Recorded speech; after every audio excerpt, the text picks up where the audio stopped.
Tad, kad tu drausmīgi daudz prasti, jo aizmirsti, kurš tev neatbildēja. Yeah. Nu, tu vienkārši, tev ir tik daudz, un tas jau ir, es zinu, ka tas atnāks citādā veidā, vai arī tie cilvēki, kur varbūt nospiež tur sirsniņu, vai arī vispār neatbild uz to manu ziņu.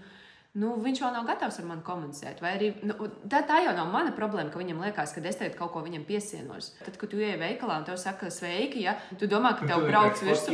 Jā. Tu ienāc manā darba vietā, mans pienākums ir ar tevi sasveicināties. Tu ienāc manā mājā, es esmu cilvēks, kurš ir viesmīlīgs. Yeah. Tas ir, es to sāku tā uztvert. Zini, kas ir tā nopietnība par to, ka, man liekas, ir tas pirmais, mēs uztveram to, man tās Instagram hobijs kaut kāds, Yeah. Es uztveru to nopietni. Tā ir tas tā kā mans veikals, mans veikals, mana mājas, nezinu, mans templis kaut kas, jo tas nav tā kā veikals. Tā ir mana māja, tu viņā ienāc, es tevi sagaidu.